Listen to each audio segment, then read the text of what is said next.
4 तारीख के गणना के बाद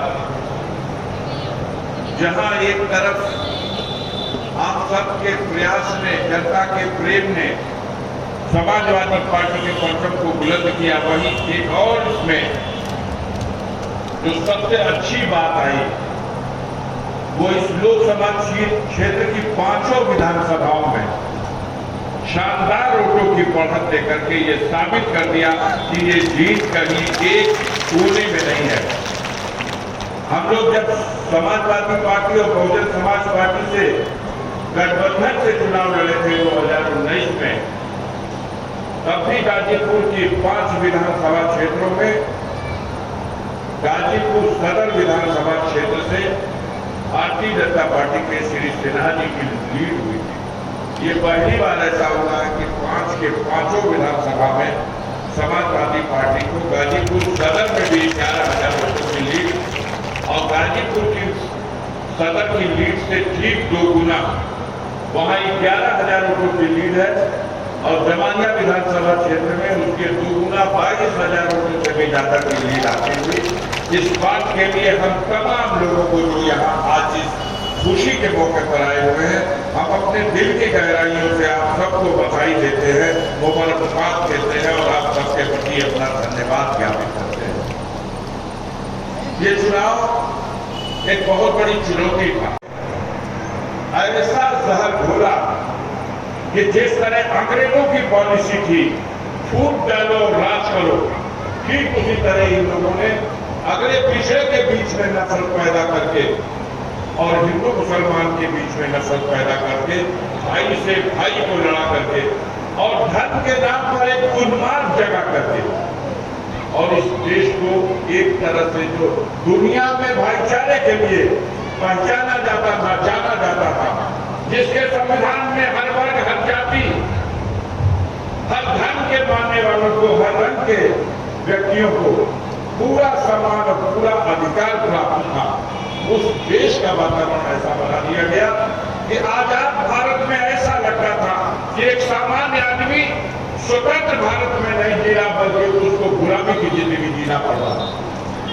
जितने बड़े पैमाने पर भ्रष्टाचार, बेईमानी, लूट और ये सरकारी कर्मचारियों की तरफ से जनता के साथ जो लगातार अन्याय, उससे दहशत का, एक भय का वातावरण छाया हुआ था। हमने चुनावों के अंदर इस लोकसभा चुनाव के दौरान छोटी छोटी 485 सभाएं की हैं। नुक्कड़ सभाओं के नाम पर छोटी छोटी इन सभाओं में हमने देखा है, पहली बार ऐसा था कि सामने बैठे हुए श्रोता अगल बगल देखा करते थे कि मैं अगर ताली बजा रहा हूं तो मेरी फोटो नहीं खींची जा रही। इतना आतंक, इतना डर, इतना भय कभी ऐसा नहीं हुआ था इस देश में। राजनीतिक पार्टियों के नेता, राजनीतिक पार्टियों के कार्यकर्ता अपने अपने पार्टी के लिए प्रचार करते थे, अपनी नीतियों का प्रचार करते थे, अपने नेता के कार्यक्रमों का प्रचार करते थे, लेकिन कभी ऐसा देखा नहीं गया था कि सरकारी अधिकारी या कर्मचारी गांव में जाकर के जो उन्होंने सरकारी समूह बना रखे हैं, जो गांव का प्रधान है, क्षेत्र पंचायत, जिला पंचायत का सदस्य है, राशन का दुकानदार है, विद्यालय चलाने वाला कोई प्रबंधक या प्रिंसिपल है, इन सारे लोगों को धमकाने का काम किया जाता था और मजबूर किया जाता था कि आज प्रधानमंत्री की सभा है, आज मुख्यमंत्री की सभा है, आज भारतीय जनता पार्टी सरकारी पार्टी का फला नेता आ रहा है, अपने अपने गांव से गाड़ियों में भर करके आदमी को लाओ और उनकी सभा को सफल बनाओ। ऐसा इससे पहले कभी नजारा नहीं देखा गया था।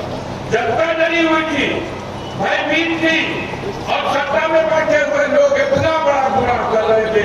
चुनाव आयोग अपने आंख पे पट्टी बांध करके अखबार में रुई करके कोई शिकायत कीजिए, कोई सुनवाई नहीं। बड़े पैमाने पर पैसा बांटा गया, दारू बांटा गया, 1400 से ज्यादा समाजवादी पार्टी के कार्यकर्ताओं को लाल कार्ड थमा दिया गया। आप बूथ पर नहीं जाओगे, अगर जाओगे तो वोट देके वापस लौट जाओगे, तुम्हें बूथ पर रहने का अपने गाँव में अधिकार नहीं। ऐसे दहशत के माहौल में, ऐसे डर के माहौल में मैं आभार प्रकट करना चाहता हूँ माननीय प्रसाद सिंह जी का प्रतिनिधि मन्नू सिंह का, उनकी पूरी टीम और पूरी पलटन का, और इस जवानिया विधानसभा क्षेत्र की जनता का, जिसने सारी चुनौतियों का मुकाबला करके समाजवादी पार्टी के पलटन को बुलंद करने का काम किया। गरीब जनता ने, उत्तर प्रदेश के किसानों ने तुम्हारे मुंह में ताली ठोक दिया। जिसको तुम एक सीट नहीं दे रहे थे, वो पार्टी एक दिन में सिर्फ 4 तारीख की गणना के बाद इतने बड़े विशाल भारत में तीसरी सबसे बड़ी पार्टी के रूप में उभरकर सामने आ गई। और जिस उत्तर प्रदेश पर सबसे ज्यादा भारतीय जनता पार्टी को नाज है, सबसे ज्यादा इसको अपना शानदार किला समझती है, उस किले में ऐसी सेंध लगाया कि आज हम दावे के साथ कर सकते हैं कि यहाँ पर सरकार जरूर भारतीय जनता पार्टी की है। विधानसभा में गिनती में विधायक जरूर उनके पास ज्यादा हैं, लेकिन लोकसभा के चुनाव में इसी उत्तर प्रदेश की धरती पर उस सत्ताधारी दल को मात्र 35 सीटें और समाजवादी पार्टी के परचम के नीचे 37 सीट, उनसे 4 सीटें दिखाई, जो इस बात का सबूत है कि आज की स्थिति में इस उत्तर प्रदेश की जनता के फैसले से सत्ताधारी दल अल्पमत में आ चुका है और समाजवादी पार्टी की उत्तर प्रदेश में बहुमत बन चुकी है। ये प्रयोग करना पड़ेगा 27 तारीख में। आज का जो फैसला है वो बना करके कभी कांवर लेके जाने वालों पर फूल छिड़कवाने का दाना देकर बेवकूफ बनाएंगे, और कभी भगवान राम का मंदिर हमने बना दिया तो उसका दर्शन करने की सुविधा तुम्हें दे रहे हैं, इस नाम पर जनता से वो मांग लेंगे। एक साथ इस जनता ने, उत्तर प्रदेश की जनता ने पूरे देश को यह संदेश दे दिया कि राम मंदिर के नाम पर और नफरत के नाम पर उत्तर प्रदेश की जनता अपने वोट का फैसला नहीं देगी। वो रोजी रोजगार के नाम पर इन बेईमानों को सत्ता से हटाने के लिए महंगाई के सवाल पर, बेरोजगार नौजवानों के रोजगार के सवाल पर इस चुनाव में वोट देने जा रही है। ये करके दिखा दी। सोची समझी योजना के तहत जनता को धोखा देने के लिए एक बैच सारे टीवी चैनलों पर क्या हो गया, तो हम लोगों ने सर्वे किया था और ये हमारा एग्जिट पोल है कि हम 428, 432 कितना सीट दे रहे थे। मोदी ने तो 400 मांगा था, लेकिन ये भाट मीडिया वाले 450 तक सीट देने लगे। जनता परेशान हो गई। उत्तर प्रदेश में सारी सीटें भाजपा को, गाजीपुर की सीट को भी भाजपा के नाम से गिनने लगे। लोग घबरा गए, रातों को सो नहीं पाए। कितने लोगों का फोन आया, बुरे बुरे लोग रोने लगे। ये भैया हमने का गाजीपुर हार में लिखा, हम कहते तू का कहूँ अपने गौवा में का भैल ना भैया, गौवा में तो हम जीतल बढ़िया अगलिया बगलिया का बोला, अगलिया बगलिया चारी और कुछ गलिए भैया हम जीतत भैया। तब हम कहने की रेडियोवा के जो देखत हुआ कि झूठा बेईमान हो तो के ठगे खातिर, धोखा देवे खातिर, तो के नर्वस करे खातिर, हतोत्साहित करे खातिर ये झूठा समाचार दे रहे। माननीय ओम प्रकाश जी, उस स्थिति में माननीय राष्ट्रीय अध्यक्ष अखिलेश यादव जी भी चिंतित हुए। इतना चिंतित थे कि वो कहने लगे कि आवश्यकता है कि काउंटर किया जाए। सलेमपुर हम जीतेंगे, और ये याद रखो कि बलिया सलेमपुर के साथ साथ घोसी भी, लालगंज भी, आजमगढ़ भी, मछली शहर भी, जौनपुर भी, ये सारी की सारी सीटें और गाजीपुर भी शायद कभी साहस न कर सके कि वो बना चुनाव लड़ने आए। और देखा आपने जब गणना हुई, 4 घंटा पसीना चू रहा था मोदी का। प्रधानमंत्री है, किसी तरह सारे जुगाड़ सिस्टम सेट हुए, प्रधानमंत्री जीत तो गए, लेकिन वो सपना जो हमारे मीडिया के लोगों ने कहा था 10 लाख वोट से मोदी जीतेंगे, वो सपना तो सिमट गया, वो सपना तो चकनाचूर हो गया। जो मीडिया ने कहा था उत्तर प्रदेश में समाजवादी पार्टी को 1 सीट नहीं मिलेगी, वो समाजवादी पार्टी अपने दम पर भारतीय जनता पार्टी के सबसे मजबूत किले में भारतीय जनता पार्टी को चारों खाना चित पटक करके उनको इस बात का एहसास करा दिया, तुम्हारी औकात 35 सीट है, हमारी औकात 37 सीट है।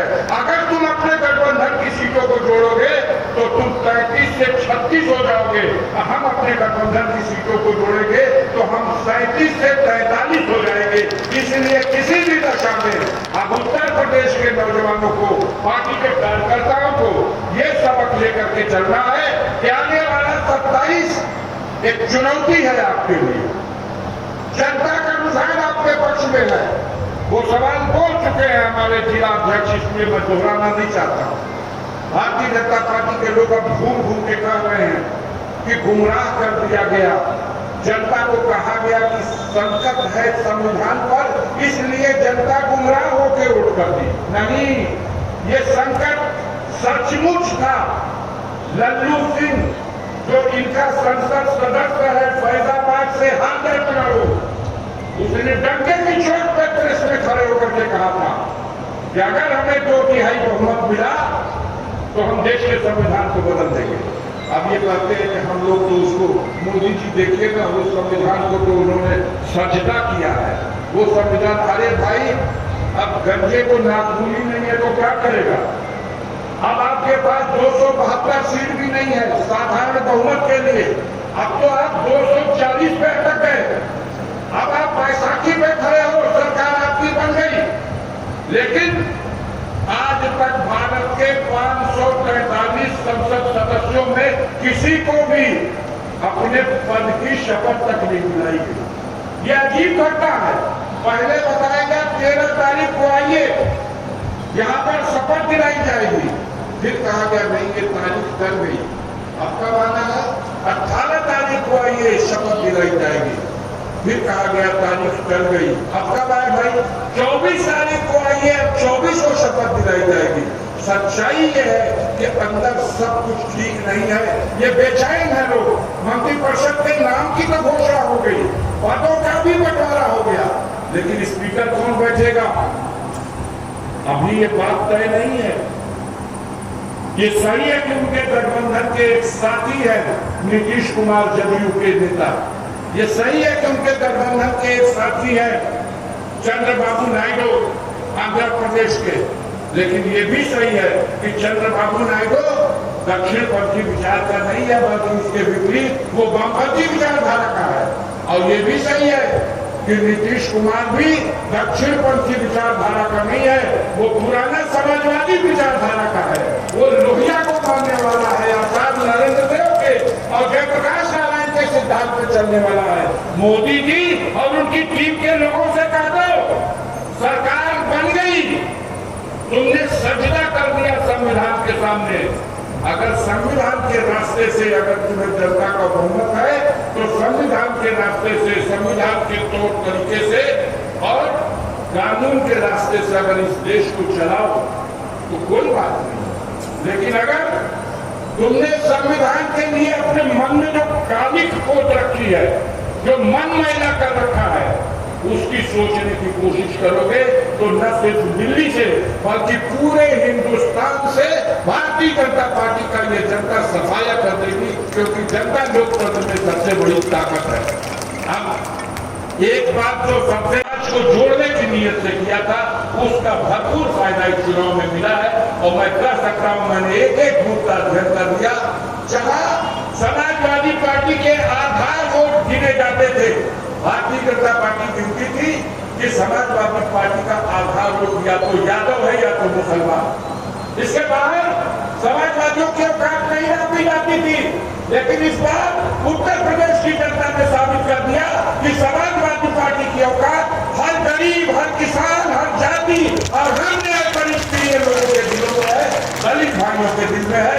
मैं एक निवेदन करके अपनी बात, लगातार गोरखपुर और दूसरे क्षेत्रों में उनका दौरा चल रहा है। वो सावधान हो चुके हैं, उन्हें एहसास हो चुका है कि आने वाले दिनों में ये समाजवादी उत्तर प्रदेश की सरकार पर कब्जा कर लेंगे। इसलिए आपके साथ जुड़े हुए लोगों को वो हमसे तोड़ना चाहेंगे, गुमराह करना चाहेंगे। हम कहना चाहते हैं साथियों, इस मंच से दलित भाइयों ने, खासतौर से चमार जाति के लोगों ने, इस चुनाव में कोई बस्ती ऐसी नहीं बची है जहां उनका 20-25%, 50%, 75% जितनी क्षमता से हमारे समाजवादी पार्टी के नेताओं कार्यकर्ताओं ने उनसे संपर्क बनाया, उसके अनुसार उन्होंने हमको इस चुनाव में मतदान किया है। ये पूरे जिले के पैमाने पर, पूरे उत्तर प्रदेश के पैमाने पर हमारी पार्टी के मुखिया भी मानते हैं, मैं भी मानता हूँ। और मैं ये भी अनुरोध करना चाहता हूँ, जो लोग नहीं दिए वो भी निराश है, परेशान है, क्योंकि जिन्होंने अपनी पार्टी की नीति और आस्था के साथ हाथी के निशान का बटन दबाया है, वो आज निराश है, वो आज उदास है। इसलिए तुम्हें पता है कि इन सामंतवादी फिरका परस्त ताकतों के खिलाफ अब नहीं लड़ने के मूड में है बसपा का नेतृत्व। अगर लड़ने के मूड में बसपा का नेतृत्व होगा तो वो भी इंडिया गठबंधन की कतार में खड़ा होगा। वो नहीं है इंडिया गठबंधन की कतार में। और इस बात का प्रयत्न किया गया कि लगातार उनके चुनाव लड़ने से फायदा भारतीय जनता पार्टी को पहुंचे कर दिए कि हर सीट पर लड़ेंगे, एक को जीतेंगे नहीं, एक को जीतेंगे नहीं। गाजीपुर में जमानत जब्त हो गई है। ये हमारे मीडिया के भाई इस खबर को नहीं लिख रहे हैं। माननीय ओम प्रकाश जी, वो वोट का 1/6 ये नियम है कि जितना वोट पोल हुआ उसका 1/6 जिसको मिलेगा उसी की जमानत होगी। और वो वोट का 1/6 1,92,000 होगा और मिला 1,65,000। लेकिन किसी पेपर, टीवी, रेडियो में ये खबर आई नहीं, क्योंकि ये पेपर, रेडियो, टीवी ये चिढ़ाते रहेंगे, ये उनकी हिम्मत बढ़ाते रहेंगे। हम ये बातें इसलिए कर रहे हैं कि हमारे जिम्मेदार साथी कार्यकर्ता बैठे हुए हैं, हमें और अपनी ताकत को बढ़ाना है। माननीय अखिलेश जी ने लखनऊ में हम लोगों को बुलाया था और कहा ये 37 सीटें इतना बड़ा तोहफा है। माननीय नेताजी मुलायम सिंह यादव भी जब जीवित थे तो 2004 में जो सबसे बड़ा समर्थन मिला था उसमें भी आपको मात्र 34 सीट मिली थी और एक सीट कर्नाटक से बंगारप्पा साहब जीत के आए थे तो आप 35 सीटों पे गए। अहंकार में थी और आगे का चुनाव जो लड़ा जाएगा वो सावधान हो चुकी है, वो डर चुकी है, उसको पता है कि भेद खुल गया। भगवान के नाम पर हम वोट मांगते रहे, लेकिन जनता ने हमें अयोध्या में भी हरा दिया, जनता ने हमें इलाहाबाद में भी हरा दिया, जनता ने उन्हें चित्रकूट में भी हरा दिया। ये सब वो स्थान है जो धर्म के लिहाज से बहुत ही पवित्र स्थल माने गए हैं, तीर्थ स्थल माने गए हैं। ऐसी दशा में ये लोग डर गए हैं कि अब धर्म का जो टोटका करते थे, धोखा करते थे, वो धर्म के धोखे में अब जनता आने वाली नहीं है। इसलिए अब नई खड़ियत हो रही, नए तरह के तरीके पे विचार हो रहा है। उत्तर प्रदेश में हो सकता है कुछ ऊपर वाला, कुछ आपने कर दिया, कुछ ऊपर वाला कर दे। हमको में आ रहा है कि योगी बदले जाएंगे। हमसे कुछ आगे पत्रकार पूछने के लिए और सवाल पूछने लगे। हमने कहा कि देखो मोदी चुनाव हार गए होते, वो तो योगी का भला मना हो। योगी जी ने जाकर के ऐसा प्रबंध कर दिया कि मोदी चुनाव जीत गए और मोदी को जा करके उनको धन्यवाद देना चाहिए योगी को। यानी अपना जादू तो उनका खत्म हो गया। अब ये खबर आग लग गई पूरे देश में, हर चैनल पे इतना टेलीफोन आ रहा, भैया ये तो नया नैरेटिव आपने ले लिया। क्या नैरेटिव ले लिया भैया? हमारी समझ है, हम कहो साबित कर दे। कैसे साबित कर देगा? हम का मिर्जापुर मंडल, बनारस मंडल, आजमगढ़ मंडल, तीनों में सीटें गिन लो और 2 सीट छोड़ करके जो बनारस और मिर्जापुर की 2 सीटें हैं, अब बताओ अनुप्रिया पटेल मोदी की कृपा से जीती तो मोदी भी अनुप्रिया पटेल की कृपा से यही 2 सीट जीते, बाकी तो सारा सफाया है। उधर जाओ गोरखपुर की तरफ तो उसका गोरखपुर मंडल, बस्ती मंडल, देवी पाटन मंडल, उन मंडलों की सीटों को आप अध्ययन कर लीजिए। गोरखपुर हमारा कैंडिडेट अगर बीमार न पड़ा होता तो समाजवादी पार्टी गोरखपुर में भी झंडा कर देती, लेकिन वो बेचारी पे बीमार हो गई, बजट की साथ उसका फायदा मिला, भाजपा जीत गई, भाजपा देवरिया में जीत गई। लेकिन भाजपा वहां भी हारी, भाजपा हारी है बस्ती में, भाजपा हारी है श्रावस्ती में, भाजपा हारी है संत कबीर नगर में, लेकिन कुछ चीजें इनसे तो ज्यादा जीत लिया उसने 3-4 सीट। ये भैया क्या बनवाया वापस डाले जलियो मन करे टीवी पे डिबेट कराता था, हम साबित कर दें मोदी का जादू खत्म है। और मैं ये दावा कर दिया था और आज जमानिया में भी माननीय ओम प्रकाश सिंह आपके सामने दावा कर रहा हूं, मुझे पता था प्रकाश गरीब बात, अगला चुनाव मोदी बनारस से कदापि लड़ने नहीं आएंगे। मोदी ने अपना चुनाव क्षेत्र बदलने का फैसला ले लिया, अंदर से हिंट पे है। और वो फैसला क्या है? वो उड़ीसा जाना है, आप पूरी से चुनाव लड़ेगा। आप उसका नारे पे गौर नहीं किए। जो जय श्री राम करके शपथ ग्रहण करने वाला था वो जय